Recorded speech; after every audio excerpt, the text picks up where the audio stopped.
ではお時間となりましたので、これよりデジタル通貨によるオンチェーン決済の可能性をテーマにパネルディスカッションを行ってまいります。 online chain settlement by それではまず digital はパネリ currencies. ストの皆様ご紹介させていただきます。 Let us introduce the panelists. From Securitize Japan, Tech Consultant, Mr. Satoshi Morita. Could we have a big applause for the speaker?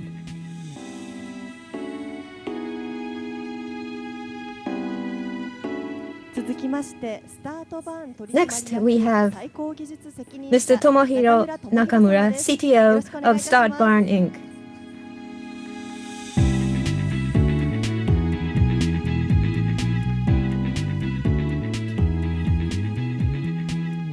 続きまして、渥美堺法律事務所外国法 From 共同事業 partner Atsumi and Sakai, 落合貴文様です。 we have 落合様、よろしくお partner 願いいたします。 Mr. Takafumi Ochiai.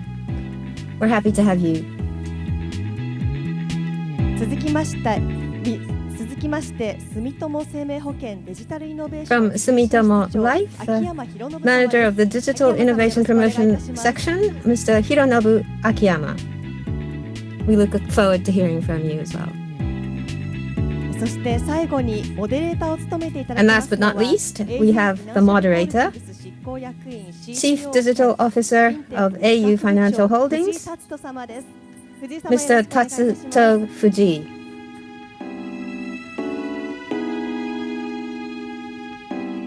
さて、ではここからの進行は藤井様にお願いします。 So we'd like to hand over the floor to Mr. Fuji to moderate the session. はい、今日はこのお時間をいただきありがとうございます。藤井でございます。We thank you very much for your time.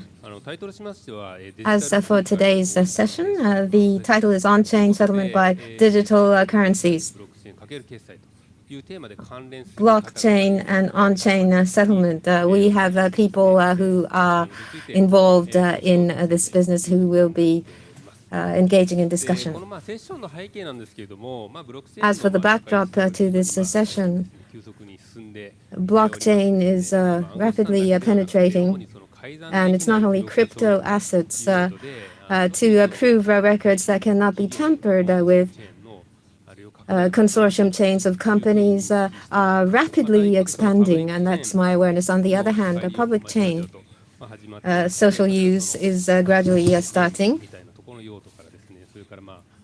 From games to security token to digital token. In the area of finance, this is also being used. So the practical use of blockchain, in order to promote this further, we could work in the area of settlement. On the blockchain, business transactions occur. So settlement should be not settlement through banks, but using blockchains. It would be speedier and it would be more convenient. When you say blockchain and settlement, you think about using crypto assets, but crypto assets are such that there is a change in value and the value fluctuates, so it's not suited for business. So value stable coins is much talked about in Japan. Stable coin is not circulating much. So we have panelists here today who use blockchains in business. And the business use and settlement is what we'd like to have them talk about in terms of challenges and what kind of settlements there are. So if you could broadly address this subject, we would be very grateful. We look forward to hearing from all of you. Let us start with self-introductions of the speakers. Let me introduce myself once again. My name is Tatsuro Fuji at au Financial Holdings. It's a KDI financial holding company, and I'm Chief Digital Officer and responsible for strategy. And from DCurrent, we have engaged in digital currency business. And my previous work was related to launching digital coins. On-chain settlement is something that I have had a keen interest in. Could we start with Mr. Akiyama? Could you introduce yourself? From Sumitomo Life, my name is Akiyama. At Sumitomo Life, I'm manager of the Digital Innovation Promotion section. 2.5 years ago, in Silicon Valley and in Otemachi, we have established a basis to promote the digitalization. In April of this year, Digital Innovation Promotion section was formally set up. Blockchain and digital currency is something that we have been focusing on for some time. With regard to blockchain, using this mechanism so that the contracts could be handled end to end, or with medical institutions, medical information that can be recorded on blockchain, and insurance companies can look at that and without waiting for claims can make payments, insurance money payments. These are what we're thinking about. With regard to digital currency, we've invested in startup companies since last year, and we're doing research as to whether that could be used in practical business. Thank you very much. Thank you. Mr. Nakamura, please. Tomohiro Nakamura is my name. Startup-ban Inc. is a startup company. Art and blockchain is what we're involved in.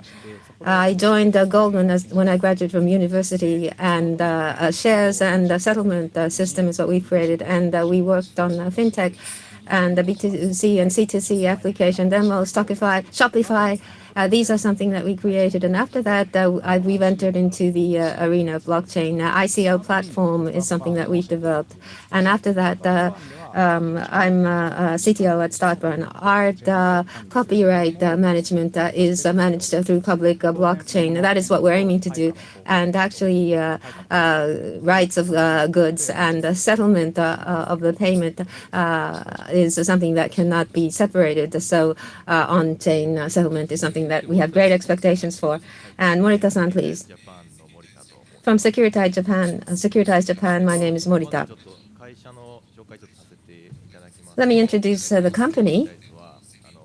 Securitize was established in 2017. It's a United States company, and the security token, digital securities issuance and management is done through our platform, which we provide. And capital market efficiency is what we're aiming for, and that is the kind of company we are. Already centered around the United States, 100 or so companies are our customers. And the number is such that in this sector, we're top of the class. And the achievements and track record help us to improve and evolve our platform, and I think that's where our strengths lie. End of last year, we have established a base in Japan, and I am a member of the Japanese base. So on a full scale, we're working on ramping up in Japan. And we have recently released information on activities. Digital currency settlement, digital securities and settlement are inseparable. You can't separate them. So based on this relationship, I hope to engage in discussions today. Thank you very much. And last but not least, Mr. Ochai, please. Thank you very much for the kind introduction. I'm from partner Atsumi Sakai, and Innovation Practice Group is the group that I manage. Blockchain settlement business advice is what we offer. Industrial Association. So I'm director of the FinTech Association and blockchain as well, and Zengin network access settlement infrastructure discussion is what I engage in with other boards. We are discussing how to make this infrastructure more widely available. And as for public entities, a sandbox evaluation committee is a committee of which I am a member. Digital governance committee, I belong to this committee to engage in discussions about the systems and policies for blockchain. Thank you very much for your self-introductions. And without further ado, we'd like to start with the discussion on the subject matter. We want to broadly speak about the three themes. Firstly, those who have introduced themselves today, we hope that you will talk about the business that you're doing and the approaches that you are engaged in, money transfer and settlement. Are there issues that you wish to solve in this area? And these issues are such that whether it's stable coins or digital currency, can these solve your problem? If you could talk about specifics, we would be grateful. So could we start with you, Morita-san? Then allow me to speak first. Digital securities and digital currencies. When you hear this, perhaps you know that the advantages are DVP settlement. That's often cited as one of the advantages, and securities go to the other party, and you're compensated for this.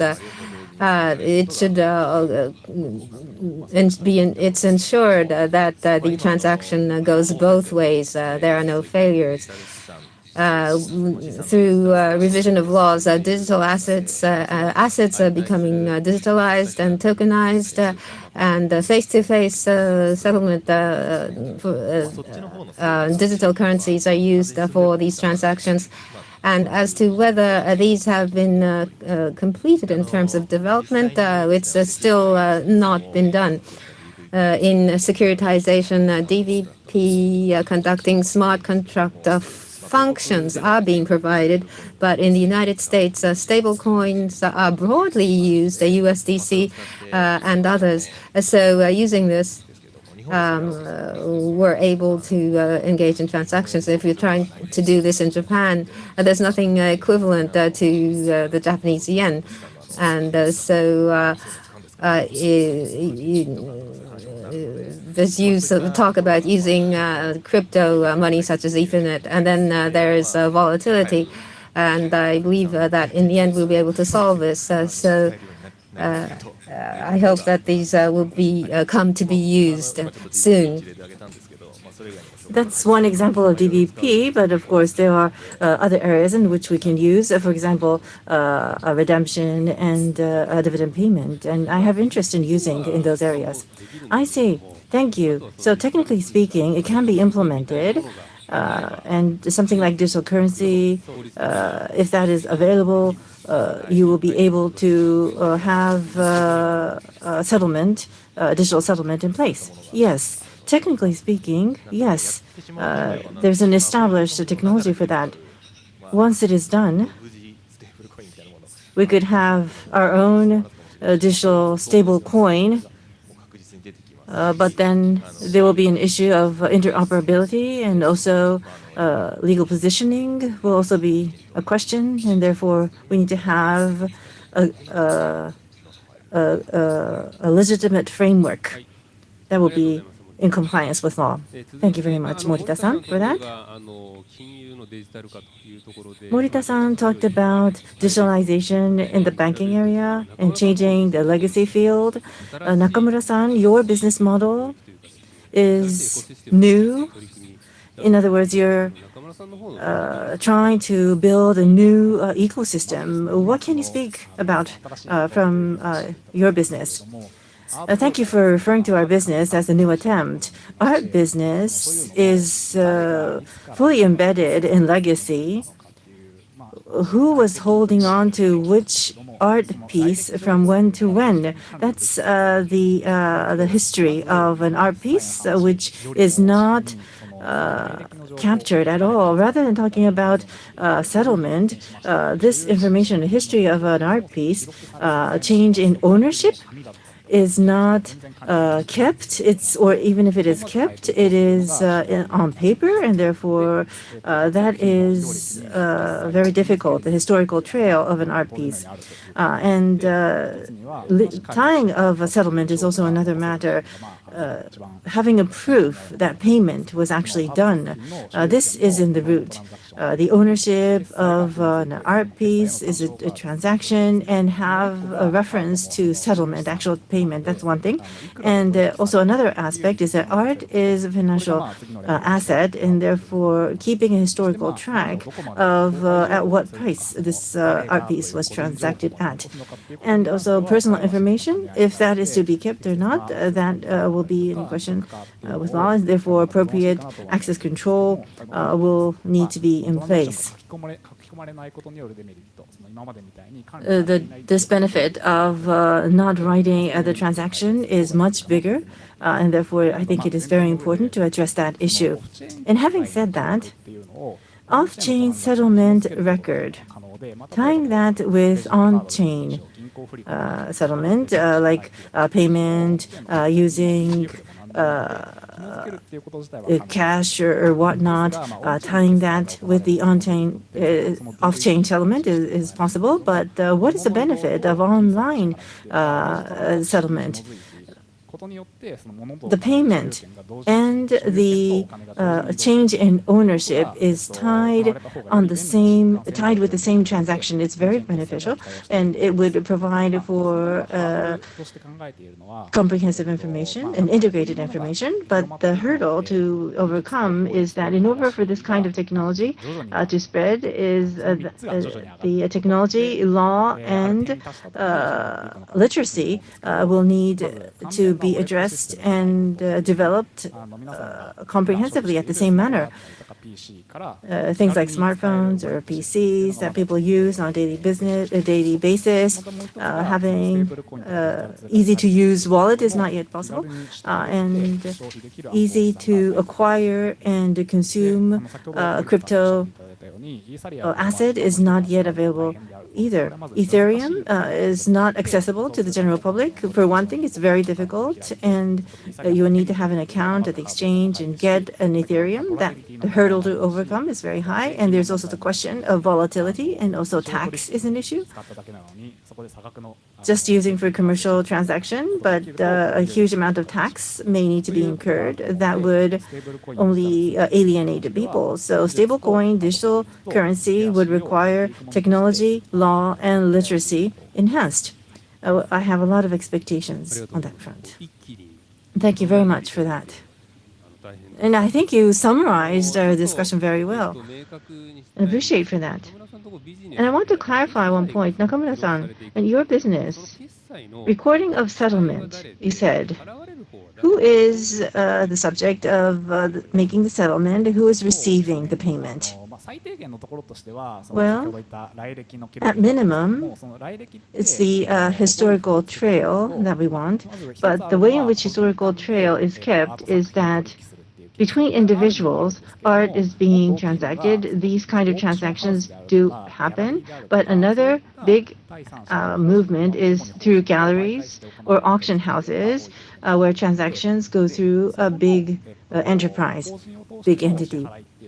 When the payment goes through a corporation, that takes place more often. Auction house or galleries, payment or settlements take place through these entities. And we could have sort of an escrow system for the transaction. And if it's on a one-on-one basis, it could be the individuals. And if it's not on a one-on-one basis, the market will keep record of the transaction. Morita-san, at your company, it's the consumers who make the settlements. But at Nakamura-san, at your company, it's more closer to B2B business. It's, I think, more often referred to as B2B2C. whether it be B or C, digital signage, digital signature will be made to ensure, to guarantee that a payment has been made, that a product has been delivered, and this kind of digital signature, I think, is the most preferable. So with the change in ownership, payment will also kept in record. If that is the case, if that particular art piece, how has the value of that art piece has evolved over time will be kept in record. Yes, that's the case. That is very interesting because that kind of historical trail has not kept digitally. We only had rumors in the past, but the fact that such information will be kept in the blockchain in an untamperable manner is very, very nice, very interesting. Yes, but then there's a question of privacy information protection because we are not very clear at this moment as how much of all the RPs we have in the world is being transacted in a year. But by having this kind of information, information will become more visible, making enabling a higher liquidity in the market. So I think that will be beneficial for the art industry. Thank you very much for that. The last part of this discussion, I want to invite Akiyama-san from the insurance industry. Thank you.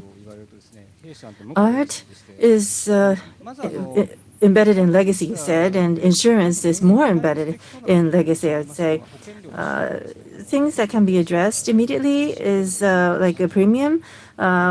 We have like 3 trillion yen, about 8 million people, policyholders. So premium income is one area that we can use this technology. And another role for the insurance companies is that benefits will be paid for hospitalization when something happens. If that could be expedited by using this process, it would be very helpful. If someone is hospitalized and go through a surgery, they would need to make a call to the call center.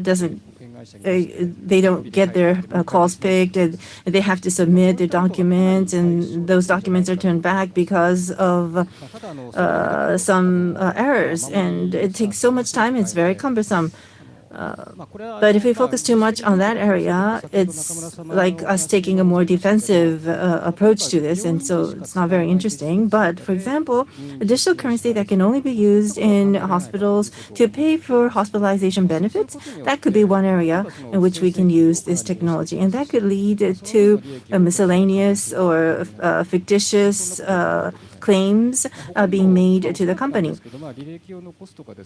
And by also keeping trail, or we be able to monitor exchanges with the hospitals, and that could lead to development of new products and new insurance products. Thank you very much. Insurance industry is an area in which blockchain technology or POCs for blockchain technology is being implemented across the world. Akiyama-san, in your initiatives in settlement, the fact that the settlement is made by blockchain technology, what are some benefits? Any ideas, benefits, advantages?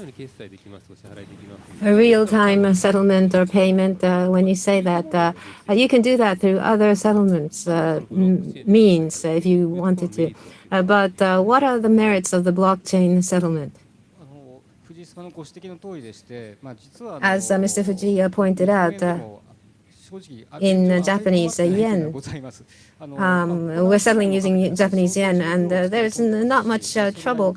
We've upgraded the administrative approaches and means, and so there's not much demerit in settling through Japanese yen.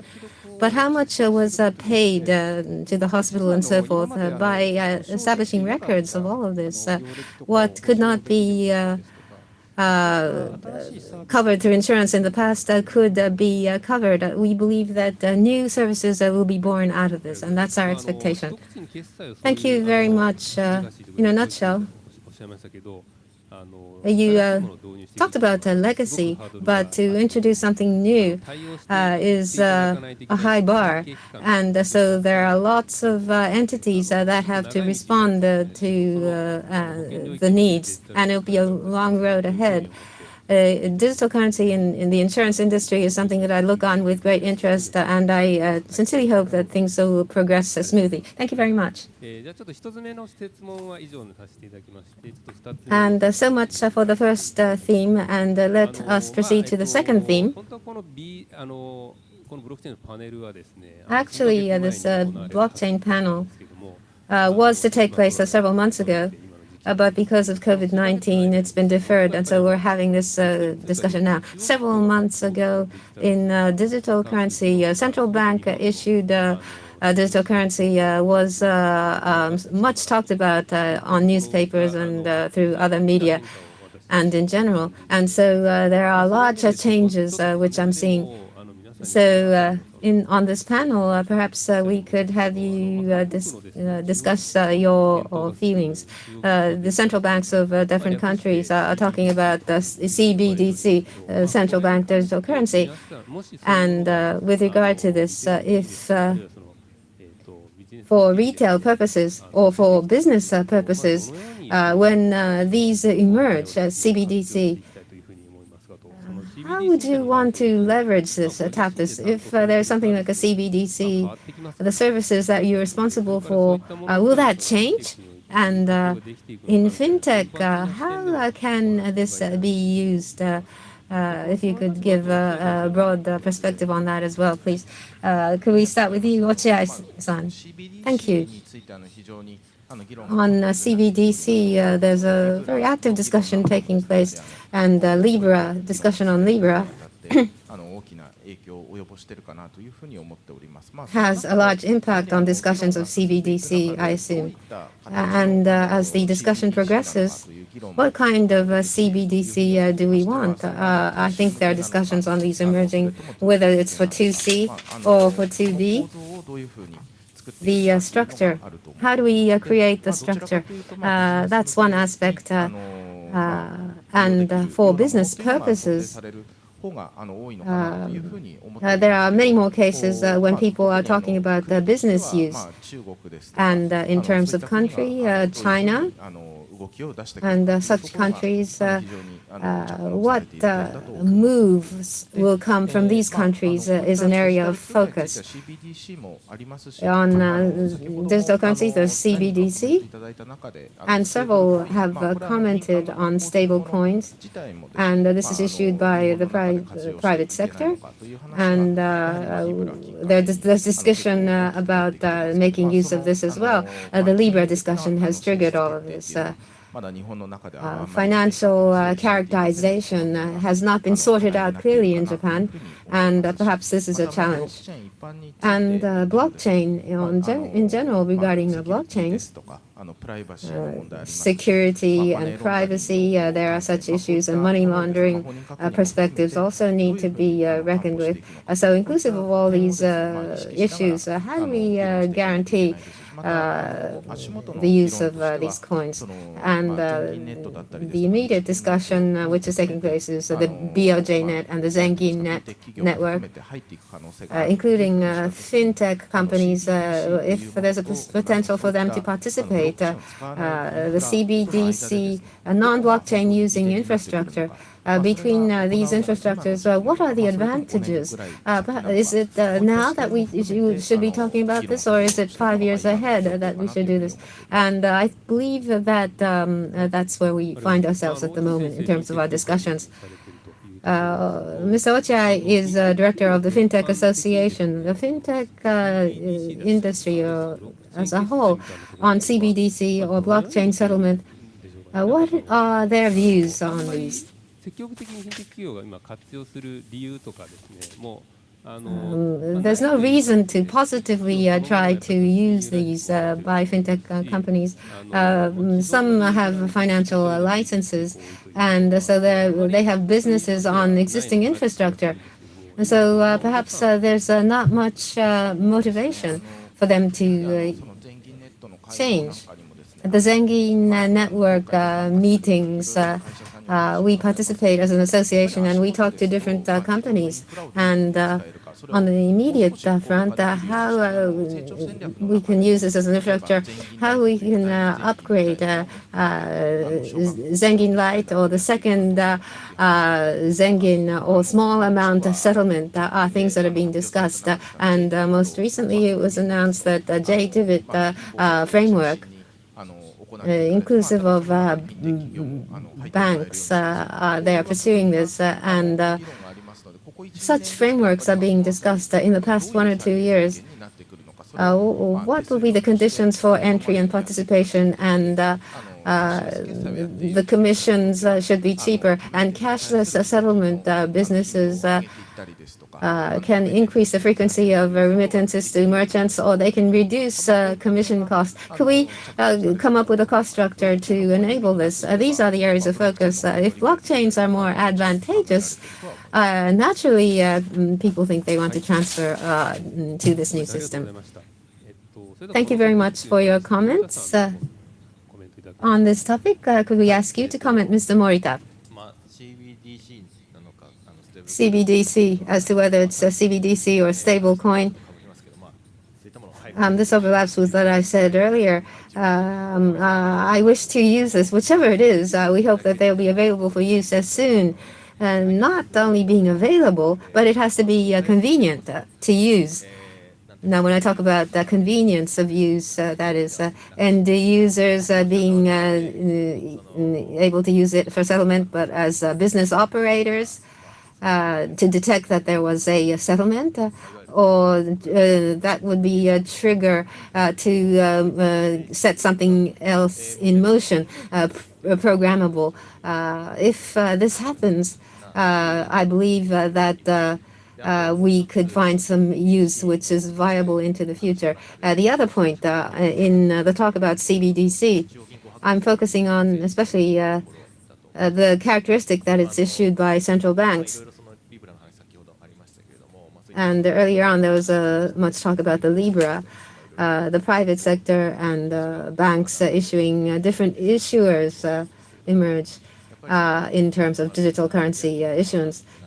When private sectors and banks issue, there's the issue of interoperability. And when central banks issue, there will be broad interoperability. Highly interoperable things may emerge. I think there's a potential for this.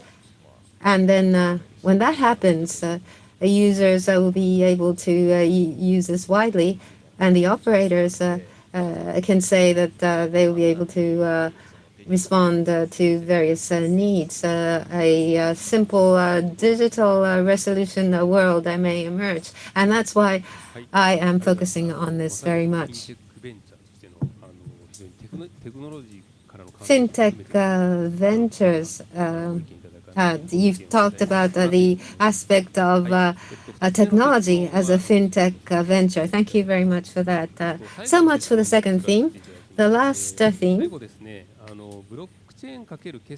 which is blockchain and settlement, use of this in settlement. And that's the theme of this session.